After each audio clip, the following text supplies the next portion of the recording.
Bonjour à toutes et à tous et bienvenue pour cette nouvelle petite vidéo en extérieur mais quand même couvert parce que vous entendez certainement, il pleut. Petite vidéo pour revenir sur la Russie.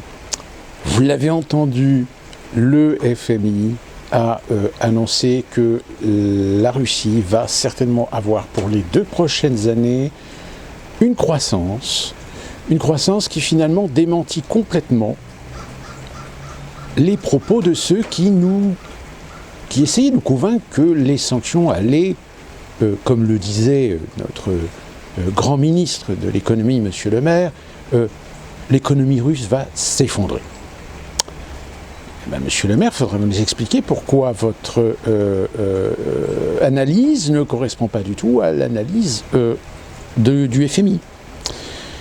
Alors oui, les sanctions ont un petit peu affaibli certains processus dans le système économique russe, mais on est loin d'un effondrement. Et quelle preuve, si ce n'est le rouble. Oui, le rouble a subi une chute considérable, mais c'est très rapidement redressé. Et aujourd'hui, le rouble reste relativement stable, voire même ose être à des niveaux supérieurs de ce que l'on voulait estimer. Le FMI donc déclare que la Russie va décrocher certainement un taux de croissance supérieur même à celui de l'Europe ou des États-Unis. Merdouille. Alors oui, sur les plateaux télé, il y en a certains qui continuent à nous chanter « Mais non, oui, les sanctions n'ont pas eu les effets escomptés. » Mais c'est faux, il ne faut pas dire que les sanctions ne servent à rien. Ça va fonctionner, vous allez voir. Non mais attendez, quand vous faites des sanctions contre un pays, c'est pour qu'il y ait un effet immédiat. Quand vous faites des sanctions sur un pays, c'est parce que vous voulez un affaiblissement à court terme. Si après c'est pour nous dire, bah oui, mais les sanctions qu'on va prendre là, et puis celles qu'on va prendre, parce qu'apparemment l'Union européenne va prendre de nouveaux paquets de sanctions pour fêter l'anniversaire de l'attaque de la Russie sur l'Ukraine, c'est pas pour que ça ait des effets dans 1 an, ou dans 6 mois. Il faut que ça ait des effets immédiats. Or là, ça traîne. C'est-à-dire qu'en réalité, nos chers Américains qui, allez, soyons honnêtes, hein, c'est eux qui nous ont embarqués dans cette aventure. Eux ont calculé très bien leur coût. Par contre, les Européens, eux, ils n'ont rien vu venir. Et si bien qu'aujourd'hui, si peut-être dans les mois à venir, ils réussissent à sauver la situation pour cet hiver, si la situation perdure, c'est pas certain que ça va fonctionner comme ça très longtemps. D'autant plus que oui, ça y est, on l'admet, ben oui, vous comprenez, pour satisfaire nos besoins, on est bien obligé de passer par la Turquie, l'Inde, et oui, on le sait, la Turquie et l'Inde nous vendent du pétrole, la Chine aussi, qui vient de Russie, sauf qu'évidemment on le paye plus cher, puisqu'on passe par un intermédiaire.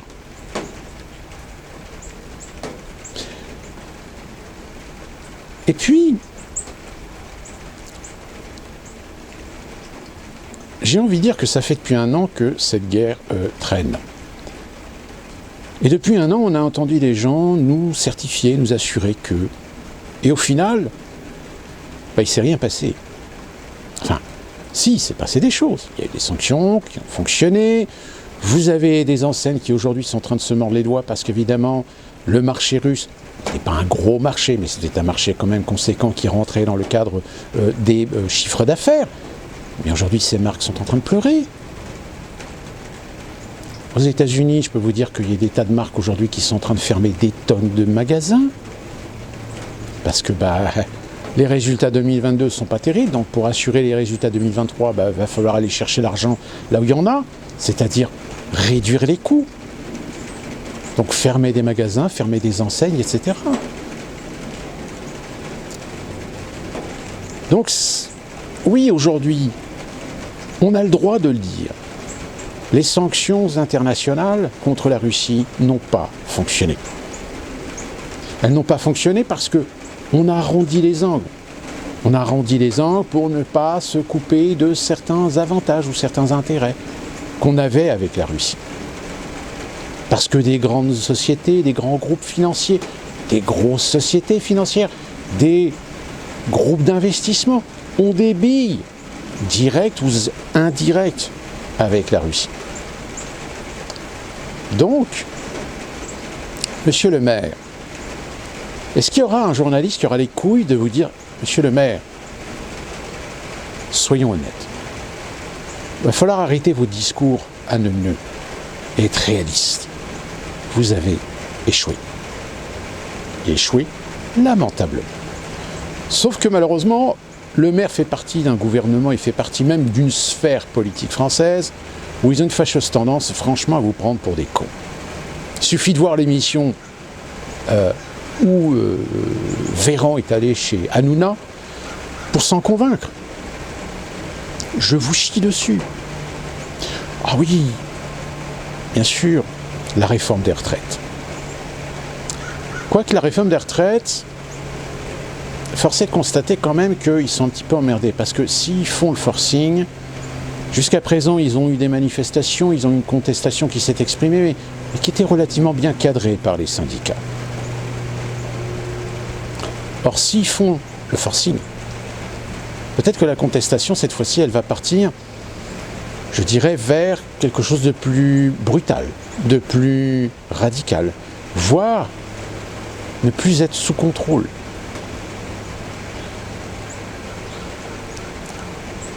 Alors l'Ukraine, la Russie, l'inflation, les réformes, la mondialisation, on y reviendra avec une vidéo très prochainement sur un petit peu le bilan sur Davos. J'essaie de réfléchir comment je vais faire la vidéo parce que vous savez que maintenant YouTube resserre de plus en plus l'étau sur les copyrights. Raison pour laquelle dans ma précédente vidéo je vous ai mis un extrait mais avec un texte dessus parce que désormais dès qu'on met une vidéo un petit peu polémique, c'était une vidéo sur LCI, où LCI était en train de nous expliquer que finalement il y a bien un projet, que si jamais l'Ukraine réussit à vaincre la Russie, eh bien il y a un projet de tout simplement expatrier les russophones en Russie et les remplacer par des ukrainophones, surtout en Crimée. Excusez-moi du peu LCI, mais ce que vous êtes en train de nous expliquer là, ça a un nom. Ça s'appelle de la déportation. C'est-à-dire, vous êtes en train de nous expliquer que, au cas où l'Ukraine réussit à vaincre la Russie, l'Ukraine prévoit de faire de la déportation. Sérieusement? Mais quel bordel! Pour continuer cette vidéo, retour à l'intérieur, il fait plus chaud, il fait meilleur. Donc l'introduction de cette vidéo, c'était un petit rappel sur une information concernant la Russie, sur cette information du FMI qui est quand même assez comique, qui va complètement en contradiction avec ce que certains experts de plateau nous expliquent depuis bientôt 1 an. Mais vous allez voir, ça va tomber, ça va tomber. Mais non, ça tombe pas. Mais en réalité, je voulais vous parler d'un monsieur dont vous connaissez certainement le nom, qui est George Soros. Je ne vais pas refaire le topo de ce monsieur, je vous renvoie à la vidéo que j'avais fait justement sur ce personnage. George Soros a la main sur 54 têtes de file d'empire médiatique. Les plus de 32 milliards de dollars que le milliardaire de gauche George Soros a versé dans ces organisations pour diffuser son programme radical de la société ouverte sur l'avortement, l'économie marxiste, l'anti-américanisme, le financement de la police, l'extrémisme environnemental et le fanatisme LGBT dans le monde entier ont porté leurs fruits. En fait, son financement l'a aidé à établir des liens avec certaines des plus importantes et grandes personnalités médiatiques américaines et également à l'étranger, qui aident à l'endoctrinement des millions de personnes avec ses opinions au quotidien. MRC Business a trouvé au moins 54 personnalités médiatiques importantes par exemple des journalistes, des présentateurs, des chroniqueurs, des rédacteurs en chef, des responsables de l'information et des journalistes qui sont liés à Soros par leur lien avec des organisations qu'ils financent. C'est-à-dire, vous savez, Open Society finance plusieurs sociétés, plusieurs filiales. C'est exactement, si vous voulez, la même arborescence qu'on retrouve, ce que je vous avais expliqué dans une vidéo assez lointaine maintenant sur les BLM. Il s'agit notamment de personnalités comme le présentateur de NBC News, Lester Holt, ou la rédactrice en chef du Washington Post, Sally Busby. Ceci est le rapport final d'une série de 3 parties qui révèlent l'étendue de l'influence de Soros sur les médias internationaux. Les recherches approfondies de MRC Business ont découvert 253 groupes de journalistes et de médias activistes à travers le monde, financent à la hauteur de 131 millions de dollars entre 2016 et 2020 par l'énorme réseau d'organisations philanthropiques de Soros, ce qui lui permet de laisser une empreinte sans précédent dans les médias mondiaux. Ce rapport, je vous en mettrai évidemment le lien, c'est un lien PDF, dans la description. Ce réseau de liens avec les médias permet à Soros d'avoir une influence considérable sur les histoires couvertes par les médias, la manière dont il couvre ces histoires et les histoires qu'il ne couvre pas. Soros a dit un jour au New York Times qu'il travaillait à plier l'arc de l'histoire dans la bonne direction et qu'il utilise son influence médiatique mondiale pour le faire. L'influence médiatique et les liens que Soros a achetés étaient suffisants pour l'empêcher d'être sérieusement enquêté par la plupart des journalistes. Chaque fois qu'une critique conservateur a osé soulever des objections aux dépenses et à l'empreinte politique majeure de Soros, les médias libéraux ont fait des heures supplémentaires pour qualifier ces critiques d'antisémites, comme l'a déclaré Matt Palumbo, responsable du contenu de Bongino Report, à MRC Business dans une interview exclusive. Mais ce que Soros achète surtout, c'est le silence. 54 personnalités liées à Soros, liées aux principaux médias. MRC a trouvé au moins 54 personnalités médiatiques, par exemple présentateurs, chroniqueurs, rédacteurs, responsables d'information et journalistes, qui sont des personnalités imminentes des médias d'information et militants, en plus de certains des conglomérats médiatiques les plus puissants aux États-Unis et à l'étranger. Celles-ci comprenaient des personnalités telles que la présentatrice de NBC Nightly News, Lester Holt, la présentatrice internationale en chef de CNN, Christiane Amanpour, la rédactrice en chef du Washington Post, Sally Busby, la rédactrice en chef de PolitiFact, Angie Dornbig-Holland, et le cofondateur de Bloomberg News, Matthew Winkler. Des personnalités médiatiques liées à Soros, le défendant contre ses détracteurs. Les 131 millions de dollars de dépenses médiatiques de Soros l'ont pratiquement isolé de toute enquête sérieuse par des journalistes. Si quoi que ce soit, les personnalités des médias liés à Soros ont tendance à donner à calomnier quiconque le critique comme étant antisémite. La présentatrice internationale en chef de CNN, Christiane Amanpour, a harcelé le ministre hongrois des Affaires étrangères et du Commerce, Peter Szijjártó, et a accusé son patron, le Premier ministre hongrois Viktor Orbán, d'alimenter l'antisémitisme parce qu'il s'oppose au programme radical d'ouverture des frontières de Soros. Le présentateur de NBC Nightly News, Lester Holt, a exploité une violente attaque contre le domicile de Soros pour porter un coup généralisé à ses détracteurs en décrivant Soros comme une cible des théories du complot, médias et personnalités de la politique, des affaires et plus encore. MRC Business a découvert au moins 54 personnalités majeures du journaliste et des médias militants qui sont liées à des organisations financées par Soros. Ceci inclut un grand nom tel que le présentateur donc de NBC, Lester Holt, le présentateur international du chef de CNN, Christiane, ça je l'ai déjà dit, c'est déjà Amanpour, etc. Les autres englobent des reporters, des présentateurs, des chroniqueurs, des rédacteurs en chef, des responsables d'information, des journalistes liés à des organisations comme ABC, CBS, NPR, Bloomberg News, Reuters, qui est la grande agence internationale d'information, le New York Times et une foule d'autres médias. À 92 ans, Soros s'est imposé comme l'un des influenceurs les plus puissants de la politique mondiale grâce à son incroyable influence dans les médias. Aux États-Unis, Soros est connu pour son implication massive dans le soutien des politiques et des politiciens libéraux. Depuis les élections de 2016, il a dépensé au moins 200 millions de dollars pour soutenir des candidats politiques, dont 29 millions de dollars pour les procureurs locaux et les procureurs de district. Rien qu'en 2022, il a engagé 128 millions de dollars dans des courses à mi-parcours selon Open Secret. Le New York Times a même concédé que Soros était le plus grand donateur pour les mi-mandats de 2022. Même ce nombre était trop bas. Selon CNBC, l'Open Society Policy Center de Soros a discrètement canalisé 140 millions de dollars supplémentaires vers des causes politiques en 2021. CNBC a analysé que le financement discret a porté les dépenses politiques globales de Soros pour les campagnes et les causes depuis janvier 2020 à environ 500 millions de dollars. Allez, moins.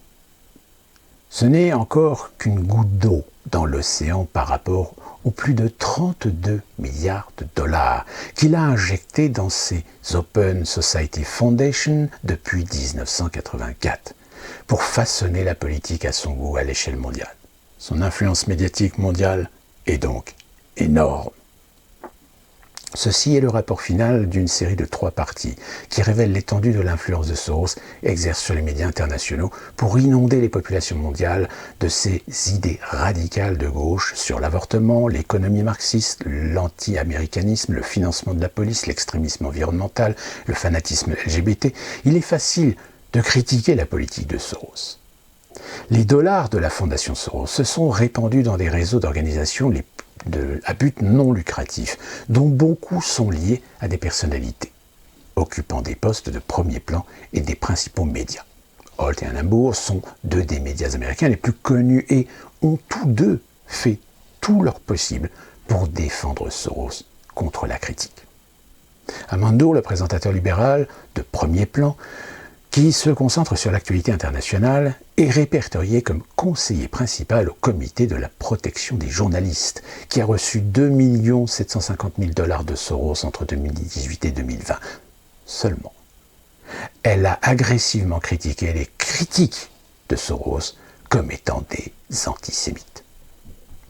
Dans un segment du 4 octobre 2018 sur Amanpour et compagnie de PBS, qu'Amanpour héberge également, elle a harcelé le ministre hongrois des Affaires étrangères et du Commerce Peter Radescu et a accusé son patron, le Premier ministre hongrois, Viktor Orban, d'être antisémite, pour avoir adopté des politiques visant à contrôler l'influence de Soros dans son pays. Et ça, on s'en souvient, je vous en avais parlé de ces politiques, de cette communication anti-Soros qui a eu lieu en Hongrie. Comme vous le savez, votre Premier ministre a été accusé d'avoir attisé l'antisémitisme à travers la façon dont il traite George Soros et ses éloges du chef de la Seconde Guerre mondiale, Miklos Horthy. C'était un allié d'Hitler. Elle a essayé de mettre Zviarto dans un coin en lui donnant l'occasion de faire un mea culpa au monde pour avoir osé s'opposer à l'agenda de Soros. Les regrettez-vous, les attaques et les montées du gouvernement contre George Soros, qui ressemblait beaucoup à comme s'il utilisait le traditionnel, comment ça s'appelle, sifflet de chien, terminologie antisémite. Zviarto a rétorqué « Je rejette cela ». Il a poursuivi en soulignant que la Hongrie était opposée à l'agenda radical de Soros, que Soros recherche pour le monde, qu'il n'a rien à voir avec son identité ou son origine. Soros aimerait voir l'Europe dans une phrase post-nationale, post-chrétienne. Vous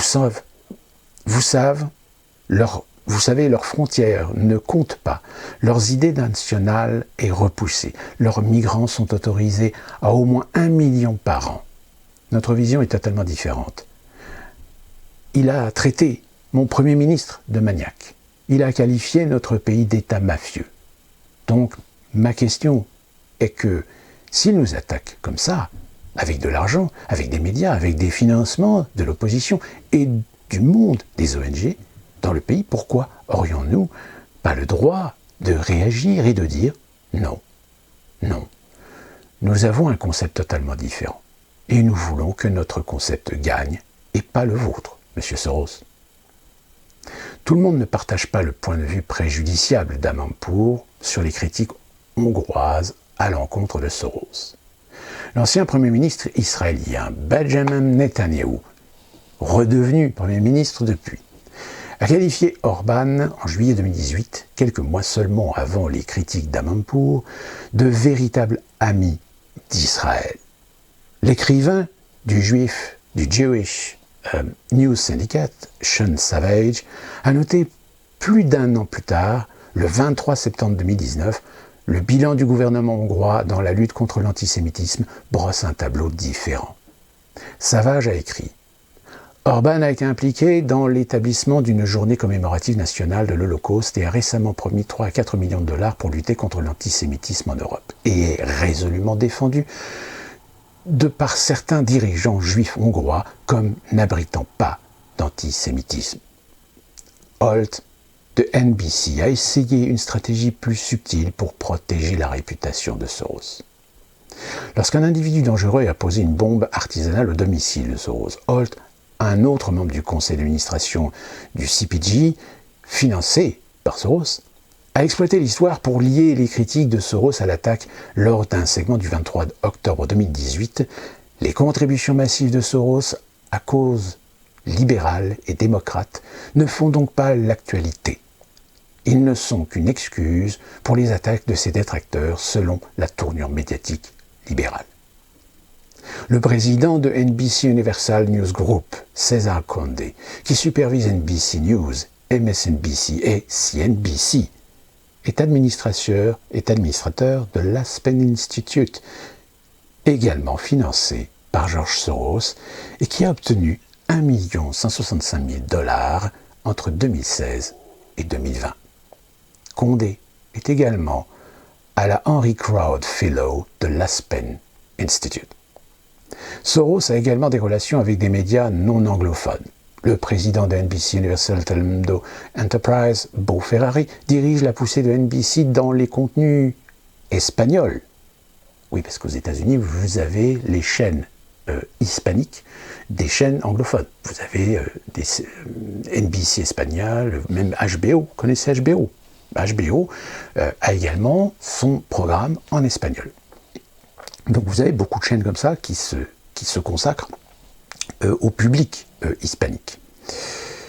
CBS a au moins 2 influenceurs médiatiques majeurs connectés à Soros. Par exemple, l'analyste juridique de 60 minutes, Andrew Cohen, occupe un poste privilégié au Marshall Project, qui est largement financé par Soros, à hauteur d'au moins 1 250 000 $ entre 2016 et 2020. Conseil consultatif du journalisme, ProPublica a reçu 1 450 000 $ de Soros entre 2016 et 2020. Chez d'autres géants des médias comme le New York Times ou le Washington Post, l'argent de Soros peut être attribué à des personnes au sommet et à proximité. La rédaction en chef du Post, Sally Busby, siège également au conseil d'administration de CPG, financé par Soros. La vice-présidente exécutive et avocate générale du New York Times, Diane Brayton, et le vice-président des partenariats philanthropiques du Times, Marcia Parker, occupent des postes prestigieux dans 2 puissants groupes financés par Soros, l'Institute for Non-Profit News et la CPG. IN a reçu elle-même 1 533 334 $ de Soros entre 2016 et 2020. Soros a également des liens avec les principaux médias commerciaux. Le cofondateur et rédacteur en chef émérite de Bloomberg News, Matthew Winkler, est membre du conseil d'administration de CPG financé par Soros.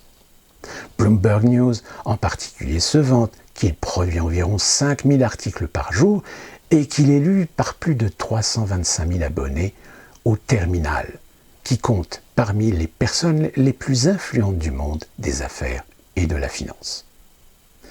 Soros finance directement le National Public Radio, ce qui signifie qu'une organisation financée par Soros se trouve également être simultanément un média de premier plan. Son financement direct dans NPR lui donne une influence sur toute la légion de NPR d'au moins 1800 journalistes et 400 reporters et rédacteurs en chef dans plus de 200 stations membres à travers le pays. Par des États-Unis, évidemment. Aucune autre organisation de presse n'a la même portée sur le terrain que la radio publique, se vante NPR sur son site web. Plus de 95% des Américains vivent à portée d'un signal radio public.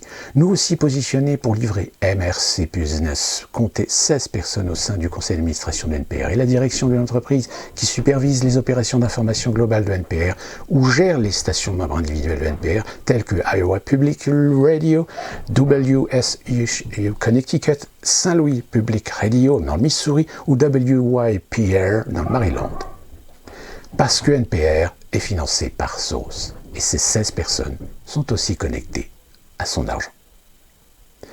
Le président et chef de direction de NPR, John F. Lansing, a également été membre invité du corps professoral de la Poynter Institute for Media Studies pendant 10 ans. Une puissante organisation à but non lucratif financée par Soros est considérée comme l'étalon or de l'univers des médias libéraux. NPR Public Editor Kelly McBridge travaille également en tant que vice-présidente senior de Poynter et président du Centre Greg Network pour l'éthique et le leadership. La rédactrice en chef de PolitiFact, Angie Dobnik-Holland, siège au conseil consultatif du réseau international de vérification des faits financé par Soros de Poynter, qui fonctionne comme le ministère de la vérité de facto sur les médias sociaux, conçu pour s'assurer que les opinions qui s'opposent au récit de la gauche sur une variété de questions comme l'avortement, le transgénisme, le Covid-19 et l'économie sont réduites au silence avant de gagner du terrain.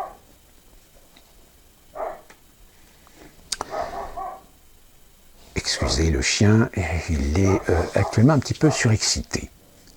Donc vous voyez, Soros, quand on en fait un diable, un démon, un influenceur, quelqu'un d'important dans le circuit de ces gens qui jouent les cartes de la mondialisation, jouent les cartes du nouvel ordre mondial, ce n'est pas pour rien. Alors évidemment, Soros, c'est le genre de personnage dont vous n'entendez jamais parler dans vos médias.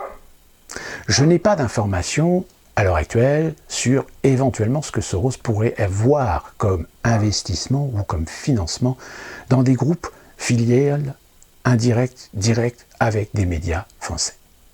Mais force est de constater que de toute façon, en Europe, il n'y a pas un seul pays où des organismes médiatiques n'ont pas ou ne subissent pas des financements de la part d'Open Society. Donc vous voyez, ça complémente ce que je vous disais déjà dans des précédentes vidéos.